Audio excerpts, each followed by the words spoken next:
Magandang hapon po. Pag-usapan natin ngayon yung palpak na ginawa ng House of Representatives sa kasong impeachment. Maliban sa kasong impeachment na sinampa nila doon sa Senado, ay nagsampa rin sila ng reklamo sa pamamagitan ng pagbigay ng kopya ng committee report ng House Committee on Good Government and Accounts, Public Accounts, doon sa Ombudsman. So ang ginawa ng Ombudsman, kinonsidera yun na isang reklamo. At dahil kinonsidera na isang reklamo, pinasagot ngayon ng Ombudsman si Sara Duterte doon sa reklamo na confidential fund. Reklamo sa lahat ng mga kung iba pa may kinalaman sa mga bribery doon. So, ngayon, nagtatalak itong House of Representatives ay hindi raw sila nagreklamo sa ombudsman laban kay Sara Duterte. So ngayon, medyo nagalit ngayon ang ombudsman. Ang sinabi ng ombudsman ay hindi namin pwede, gagawin ba namin scratch paper yan? Gagawin ba namin pang pahid sa aming puwit? So, suma total parang kulang na lang sabihin na nagagalit si Ombudsman Samuel Martires. Ang sabi niya, ano ba ito mga House of Representatives? Nagbigay kayo ng kopya ng committee report sa amin. Alangan naman, sabi niya, isang tabi namin yun. Alangan naman gagawin namin pamuna sa aming puwit yun. Alangan naman scrap paper namin yun. E di, umaksyon sila kasi kalakaran po talaga sa ombudsman na kahit sino po ang magreklamo, mayaman man o mahirap, ay aatupagin nila.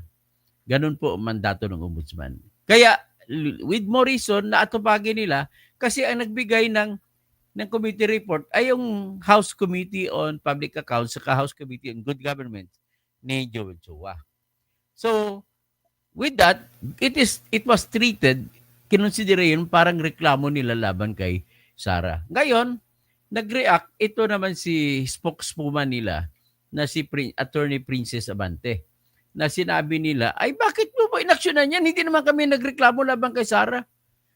So, kasi nga, malalagay sa balag ng alanganin ang reklamo ng House of Representatives laban kay Sara Duterte. Bakit maglalagay sa balag ng alanganin?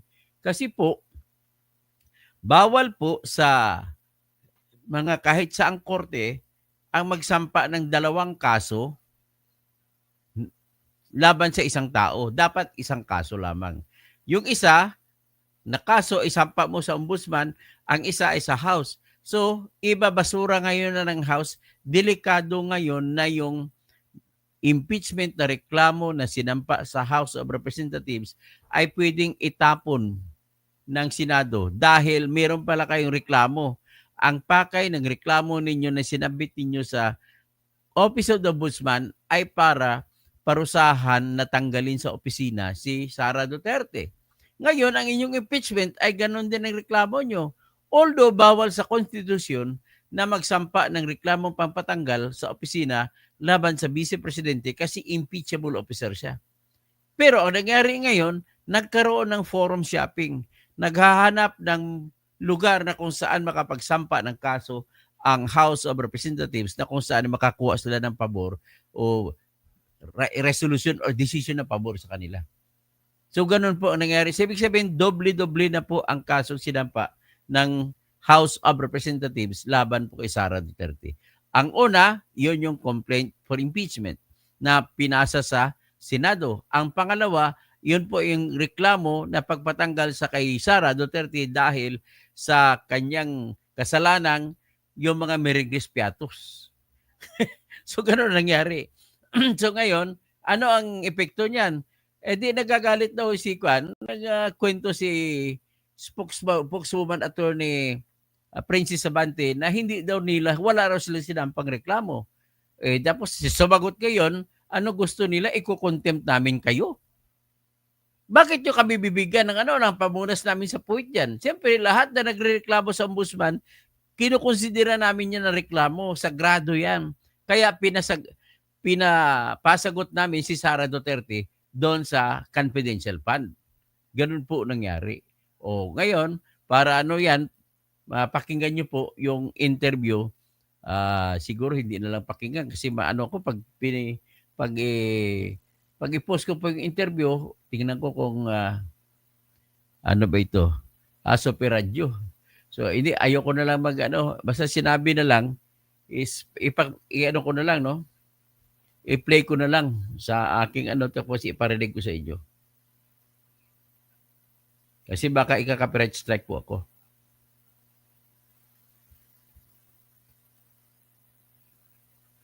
Ito po.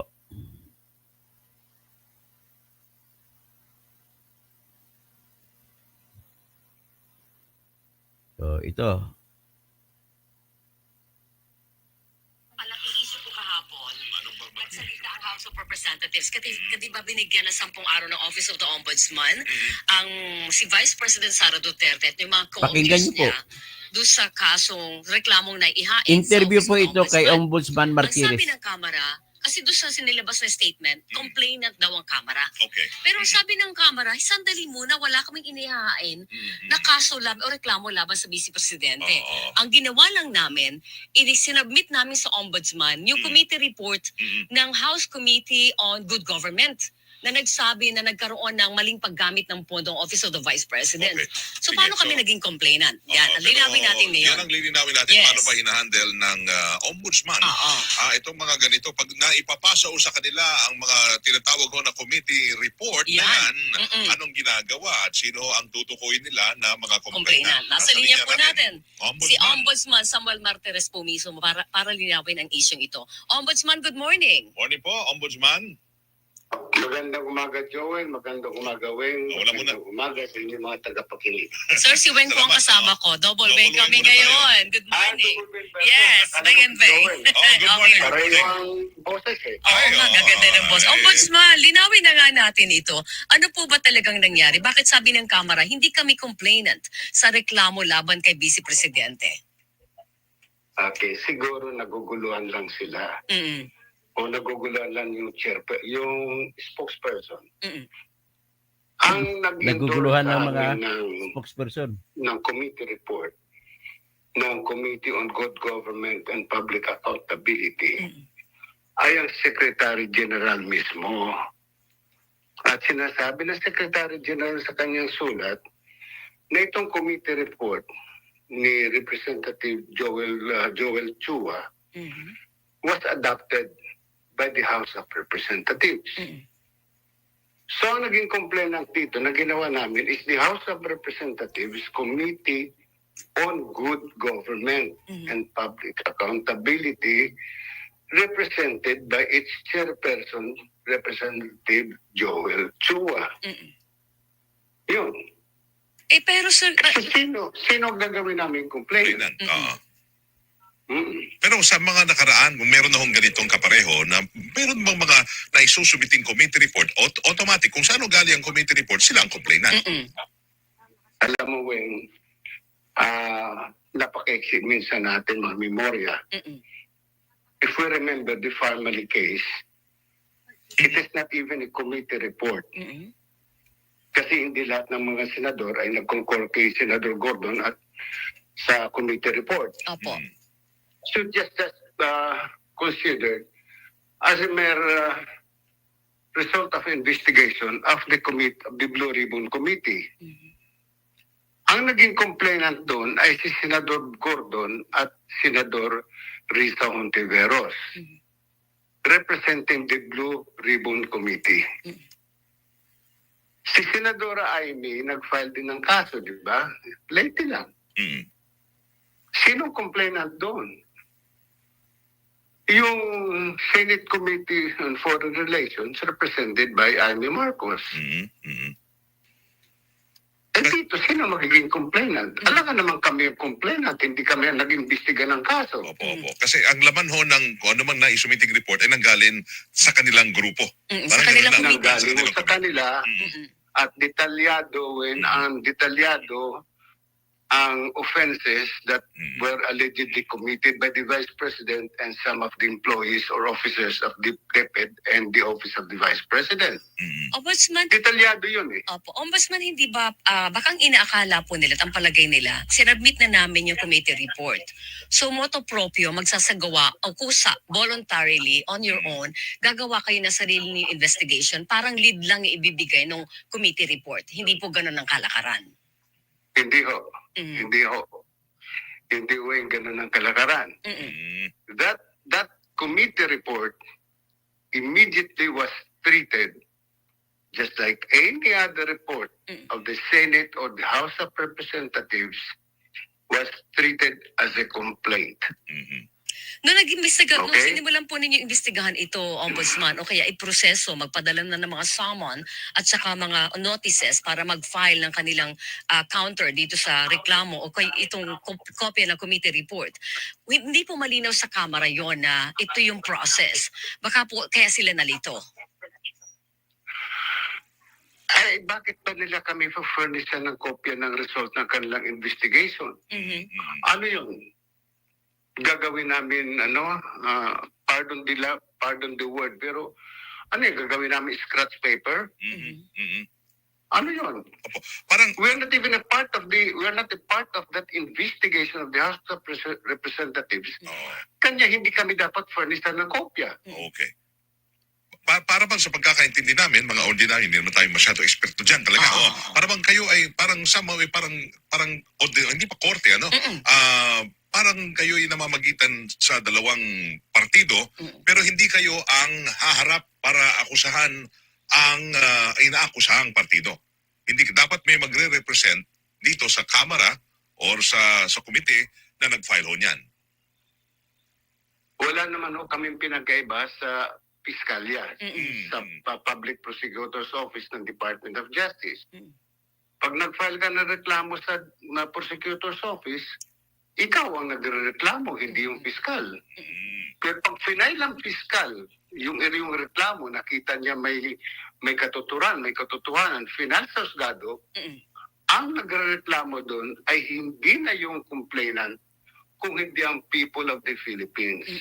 Dun po sa nangyari, Okay. halimbawa sa Yun. Senado Ombudsman, yung kay Gordon, kay Rizon Tiveros, senators, at saka yung kay Senator Amy Marcos, wala po silang naging reklamo na katulad ng sa House of Representatives nung ginawa nyo silang complainant doon sa mga naihain na committee report sa inyo. Wala naman ho, wala ho. Wala ho kung narinig na kahit bulong galing kay Senador Gordon na bakit mo ko ginawang complainant? Okay. Okay.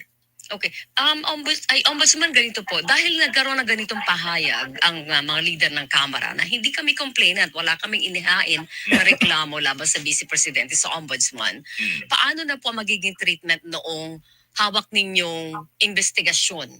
Ito ba'y magpapahina kasi wala na po yung tumatayong sinasabing complainant? At paano magtutuloy-tuloy ba yung inyong investigasyon sa Vice Presidente dahil po sa kabila po nito? Pero nagpadala na kayo eh. Kaya nga, so yun ang tanong eh. Tutuloy pa rin po ba ang investigasyon? Tutuloy namin ang investigasyon dahil para binigyan kami ng kopya ng report of investigation. Para para basahin lang namin. Ngayon, kung ayaw nila magbigay, mag-cooperate sa amin, we might be forced. Mapipilitan kami gamitin yung aming powers to cite them in contempt. O yun, iko-condemn kayo. Hindi ho kami nagbibiro. Trabaho ho ito na binigay sa amin ng taong bayan. Trabaho ito na binigay sa amin ng konstitusyon. Sino po ang isa Ano, sa inyo? bibigyan mo kami ng sulat? Opo.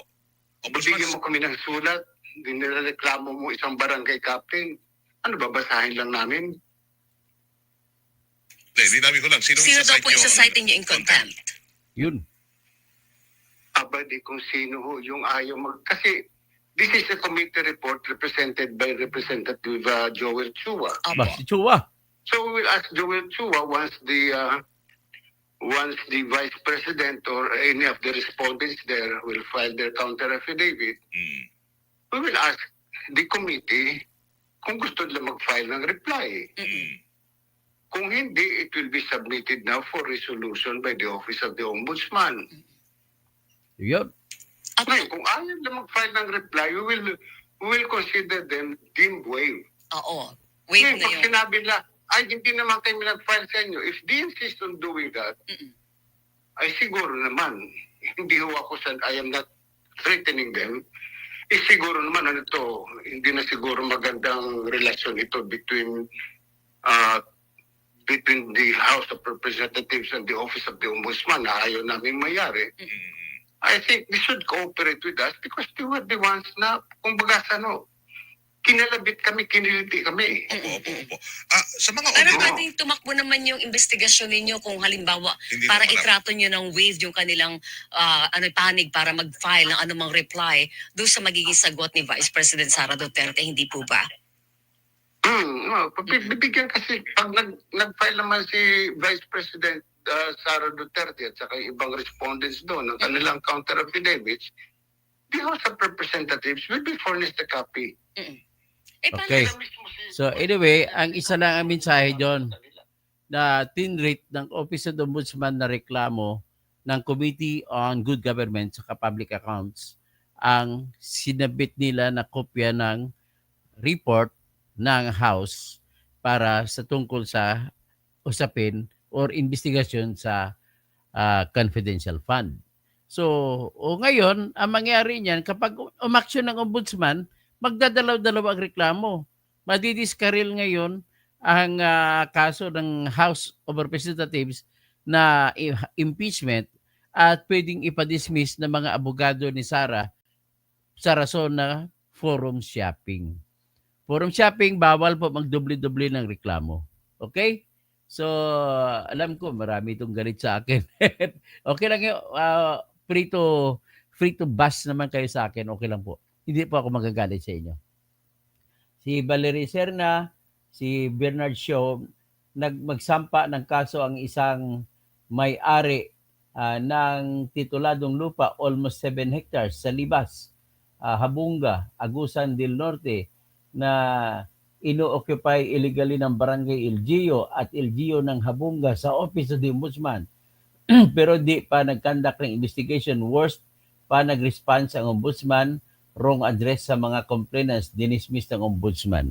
O sige, pwede namang isampa po ulit yan, Bernard Shaw, kung talagang may ebidensya yan, at pwedeng isampa po ulit yan sa Ombudsman.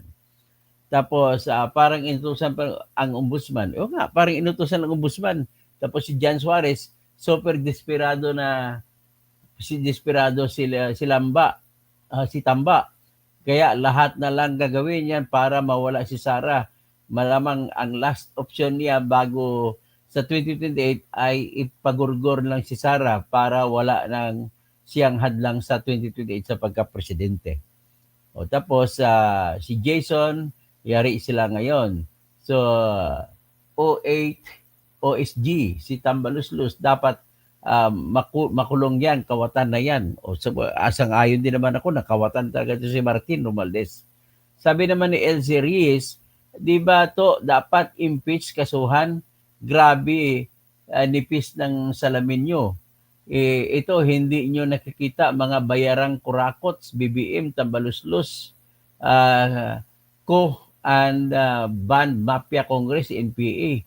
Impeachment daw. Sino mas dapat iparusahan? BBM, Tamba, Mafia, o 4.5 billion per annum. The Intel Fund ni Marcos. 129 billion gold reserve na binenta ni Marcos. Sold to 50 billion of Maharlika funds. 3.2 tapos 62.5 billion GSIS. 60.5 billion SSS. 60.5 billion Land Bank and 117 billion na sa PDIC naman po yun. So, salamat po, Maria Quillosa, nagpadala na daw siya. So, Bernard Shaw, wala ring maasahan yung ombudsman na mamalitika din yan. Well, opinion nyo yun. Ang sa akin lang ay medyo mabagal din umaksyon ng ombudsman sa ibang kaso. Pero kay Sara, mabilis. Marvin Ombas, laki ng ulo mo, gamitin mo sa tama. Ako ang minabanatan nito. Maria Quillosa, hello sir. CG Betty, desperado na ang HOR, lahat gagawin para mawala si BP Sara. Marvin Ombas, itanong mo sa kanya kung ano na ang nangyari sa Parmali. sa Parmali po, may kinasuhan na po. Hindi mo ba alam? So hindi ka nagbabasa, Marvin, ng balita. May kinasuhan na. Okay? Ang kinasuhan kasama si attorney Lau. Okay? So Raul De Leon o GR, hoy, tikalon. Hindi itsura nag-file ng kaso, kundi Deputy Ombudsman nag-file. Ano ka naman, saan ka naman kumuha ng ganun, Raul De Leon? Q Jr. Ang nag-file sinabi nga si Secretary General Reginald Velasco, yun ang nag-file. Kung mga nakikwento ka po, fake news po yung mga kanmo, hindi po totoong balita mo, Mr. Raul De Leon Jr. Bago ayusin mo naman po para maganda naman po ang ating pag-usapan dito. Wala naman akong, okay lang sa akin, binabanatan ako ni sino to? Si Marvin, sino po yung bumanat sa akin? Si Marvin Umbas. Okay lang Marvin Umbas, banatan mo ko, walang problema sa akin yan. So Jason, yari sila ngayon. Si Jan Suarez, super desperado. Si Candidos Slibinger, parang inutusan pang ombudsman, ginugulo pa nila. Okay, Valerie Sirona, Loreto Celion, Heriberto Filemon Endiape, more power. Jason, na-clickbait sila ngayon, lalo lang magkakaroon ng dahilan ang senator mag-dismiss sa impeachment. Ruan Badi, tama yan, Attorney Toto, forum shopping na yan, na taranta na sila, mali-mali. Del Tinusas, bato-bato sa langit, ang matamaan, huwag magalit, laban-liban ng kasenator Bato.